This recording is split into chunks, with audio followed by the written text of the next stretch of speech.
Party, ఆ party నాయకుడు నారా చంద్రబాబు నాయుడు గారు ఇవాళ ఈ ఎన్నికల్లో గెలిచినటువంటి కార్పొరేటర్లని, గెలిచినటువంటి కౌన్సిలర్స్ని, వైఎస్ఆర్ కాంగ్రెస్ పార్టీ ఫ్యాన్ గుర్తుపై గెలిచినటువంటి వాళ్ళందరినీ కూడా ప్రలోభ పెట్టే కార్యక్రమాలను ప్లాన్ ఏ ప్రలోభ పెట్టాలా, ప్లాన్ బి భయపెట్టాలా, ప్లాన్ సి అంటే ఏబి రెండు ఫెయిల్ అయినటువంటి పరిస్థితుల్లో పార్టీకి నిక్కచ్చగా ఉన్నటువంటి కార్పొరేటర్లు కానీ కౌన్సిలర్స్ కానీ మూడో ప్లాన్ అమలు చేస్తా ఉన్నారు. ఈ రోజున దాడులు చేసి, వాళ్ళు వస్తున్నటువంటి వాహనాలపైన దాడులు చేసి వాళ్ళని గాయపరిచి బలవంతంగా బయటికి తీసుకువెళ్లే కార్యక్రమాలను వాళ్ళ కారులో ఎక్కించుకొని అడ్డగించి వందలాది మంది రోడ్లపైకి వచ్చి వాళ్ళ తెలుగుదేశానికి సంబంధించినటువంటి కార్యకర్తలు, నాయకులు దాడులు చేస్తున్నటువంటి తీరును చూస్తా ఉంటే 4 సార్లు ముఖ్యమంత్రిగా పనిచేశానని చెప్పుకుంటాడు. 40 సంవత్సరాల పైచిలకు రాజకీయ చరిత్ర ఉందని చెప్పుకుంటా ఉంటాడు చంద్రబాబు నాయుడు గారు. అసలు ఏ దిశగా ఈ రాష్ట్రాన్ని మీరు తీసుకెళ్లాలని ప్రయత్నం చేస్తారని అడుగుతా ఉన్నా. తిరుపతిలో మీకు తెలుసు, మీ పార్టీ పరంగా మీ సింబల్ పైన ఎంతమంది గెలిచారు? ఒక్కడు గెలిచారు. సైకిల్ గుర్తుపైన గెలిచింది ఒక్కడే. మిగతా స్థానాలన్నీ కూడా వైఎస్ఆర్ కాంగ్రెస్ పార్టీ గెలిచిందే. నిన్నటి వరకే ప్రలోభ పెట్టావు, భయపెట్టావు. డిప్యూటీ మేయర్గా మేము ప్రకటించినటువంటి అభ్యర్థి శేఖర్ రెడ్డి ఇంటిపైన బుల్డోజర్ తీసుకెళ్లి పగలగొట్టించావు. అయినా కూడా వైఎస్ఆర్ కాంగ్రెస్ పార్టీకి సంబంధించినటువంటి కార్పొరేటర్లు జగన్మోహన్ రెడ్డి గారి నాయకత్వంలో మేము గెలిచాం, వైఎస్ఆర్ కాంగ్రెస్ పార్టీకి ఓటు వేయాలనే ఆలోచనతో వాళ్ళు ఈ రోజున ఎన్నికలకి బస్సులో వస్తూ ఉంటే ఆ బస్సు పైన దాడి చేసినటువంటి వైనం చూస్తూ ఉంటే నిజంగా బాధ కలుగుతూ ఉంది. ఎందుకంటే తిరుపతికి సంబంధించి ఎవరు ఒక బలహీన వర్గాలకు సంబంధించినటువంటి మహిళ, ఉన్నతమైనటువంటి చదువులు చదువుకున్నటువంటి శిరీష్ గారు ప్రయాణిస్తున్నటువంటి బస్సు పైన దాడి చేసి ఇవాళ రాళ్లు, కర్రలు, కత్తులతో దాడులు చేస్తున్నటువంటి వైనం.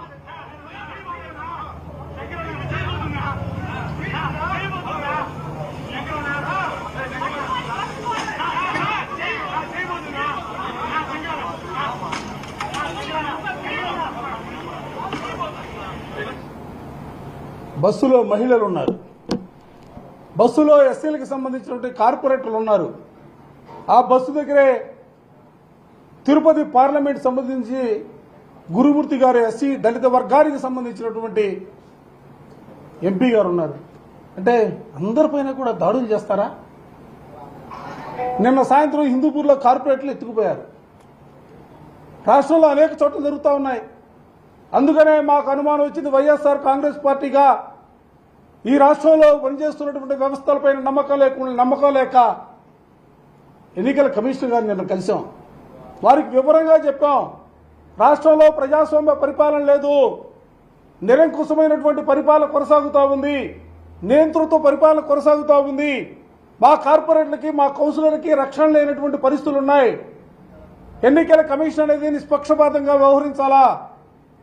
పోలీసులు పేరుకు మాత్రమే 144 అంటారు, 30 యాక్ట్ అంటారు, ఎక్కడా కూడా వాటిని అమలు చేస్తున్నటువంటి పరిస్థితి లేదు.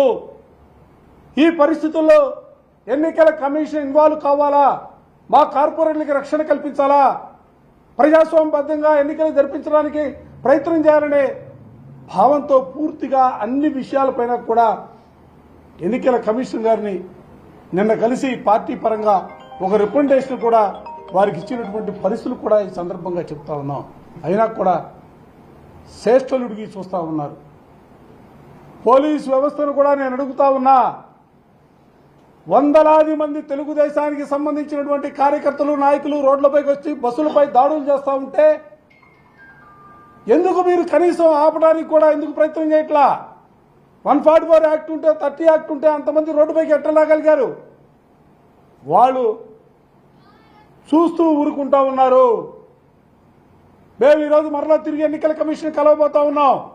ఇంతటి అప్రజాస్వామికమైనటువంటి విధానాలతో, అన్యాయాలతో, దౌర్జన్యాలతో ఎన్నికలు నిర్వహిస్తే దానివల్ల ప్రజాస్వామ్యానికి వనగూరినటువంటి ప్రయోజనం ఉండదు. ప్రజాస్వామ్యాన్ని పరిరక్షించాలా, ఆ ప్రజాస్వామ్యాన్ని పరీక్షించాలంటే తప్పనిసరిగా తిరుపతిలో ఉన్నటువంటి ఎన్నికలను వాయిదా వేయాలా. వాయిదా వేయడంతో పాటుగా ప్రజాస్వామ్యబద్ధంగా ప్రశాంతమైనటువంటి వాతావరణంలో ఎవరి ఓటు వాళ్ళు వేసుకునే అవకాశాన్ని కల్పించే రీతిలో ఎన్నికల కమిషన్ పనిచేయాలని చెప్పి మరోసారి ఎన్నికల కమిషన్ కూడా మేము కలబోతా ఉన్నాం. ఇదే సందర్భంలో నేను ఇంకొక విషయాన్ని కూడా చెప్పదలుచుకున్నా. చంద్రబాబు నాయుడు గారు లేదా తెలుగుదేశానికి సంబంధించినటువంటి నాయకులందరూ కూడా అడుగుతా ఉన్నా, దావోస్ పోయారు, పరిశ్రమలు రాలేదంటా ఉన్నారు. దీనికి కారణం ఏంటి అసలు? ఇప్పటికైనా మీరు ఆలోచన చేశారా? తిరుపతి అంటే అది ఆంధ్ర రాష్ట్రానికి సంబంధించి కాదు, భారతదేశానికి సంబంధించి కాదు, ప్రపంచంలో ఉన్నటువంటి హిందూ మతానికి సంబంధించి తిరుమల తిరుపతి వెంకటేశ్వర స్వామి వారిని ప్రతి ఒక్కరూ కూడా ఆరాధిస్తున్నటువంటి పరిస్థితులు. ఎందుకంటే అది ఒక పవిత్రమైనటువంటి ప్రాంతంగా అందరూ కూడా భావిస్తున్నటువంటి పరిస్థితులు మన కళ్ళకెట్టట్టుగా చరిత్ర చెబుతా ఉంది చంద్రబాబు నాయుడు గారు. తిరుపతి అంటే మీకు ఏదో తిరుపతి అంటే ఆషామాషాగా మీరు భావిస్తున్నారేమో, కానీ నేను ఇవాళ చాలా స్పష్టంగా సూటిగా చెప్పదలుచుకున్నా. మీరు చేస్తున్నటువంటి ప్రతి ప్రక్రియ కూడా ప్రజలు గమనిస్తా ఉన్నారు. అమిత్ షా గారు వచ్చినప్పుడు, కేంద్ర మంత్రి గారు వచ్చి రాళ్లు వేశారు, అదే మర్చిపోలే జనం. తిరుపతిలో అడ్డం పెట్టుకుని స్వామివారి ప్రతిష్టను దిగజార్చడం కోసం మీరు చేసినటువంటి ప్రయత్నాలు మర్చిపోలా. నిన్నగాక మొన్న తొలి ఏకాదశి రోజున మీరు చేసినటువంటి మీ నిర్వాహకం వల్ల భక్తులు మరణించినటువంటి పరిస్థితుల వల్ల ఎవరు ఆంధ్ర రాష్ట్రంలో ఎవరు కూడా మర్చిపోయే పరిస్థితి లేదు. మరలా తిరిగి ఈ రోజున ఒక్క డిప్యూటీ ఎన్నికల కోసం తిరుపతి ప్రతిష్టను దిగజారుస్తారా? డిప్యూటీ ఎన్నికల్లో మీరు ఏ విధంగా గెలవాలని భావంతో ఉన్నారు? కనీసం ప్రజాస్వామ్య విలువలను పక్కన పెట్టారు, నైతిక సూత్రాలను పక్కన పెట్టారు. ఆ దేవదేవుడిని కనీసం దృష్టిలోనే పెట్టుకోవాలి కదయా. తిరుపతి ప్రశ్న ఎందుకు దిగజారుస్తారయ్యా? ఇవాళ ఈ సంఘటనకి చంద్రబాబు నాయుడు నేను చెబుతా ఉన్నా, తప్పనిసరిగా తెలుగుదేశం పార్టీ తగిన మూల్యం చెల్లించుకోవాల్సినటువంటి పరిస్థితులు ఉంటాయి. ఎందుకంటే ఆ దేవదేవుడి సన్నిధిలో ఆయన సాక్షిగా మీరు ఇవాళ ఇట్లాంటి అఘాయిత్యాలకు పాల్పడుతూ ఉన్నారు. ఇది మంచి పద్ధతి కాదు. ప్రజాస్వామ్యంలో మీకు నిజంగా 164 సీట్లు ఇచ్చారు, మీరే గొప్పగా చెప్పుకున్నారు కదా. 92%, 93% స్ట్రైక్ రేటుతో మాకు ప్రజలు తీర్పు ఇచ్చారని. ఆ ఇచ్చినటువంటి తీర్పు ఈ విధంగానే మీరు ఉపయోగించుకునేది. పెద్ద పెద్ద మాటలు చెప్తా ఉన్నారు, సంఖ్యాబలం లేనప్పుడు మేము పోటీ చేయమని. వాళ్ళు ఎక్కడుంది మీకు సంఖ్యాబలం? ఏ మున్సిపాలిటీలో ఉంది మీకు సంఖ్యాబలం? దయచేసి నేను పదే ఇవాళ ఎన్నికల కమిషన్ కూడా కోరుతా ఉన్నా, ఇన్వాల్వ్ కావాలా, ఎన్నికల కమిషన్ ఇన్వాల్వ్ కావాలా, నిష్పక్షపాతంగా ఎన్నికలు జరగాల.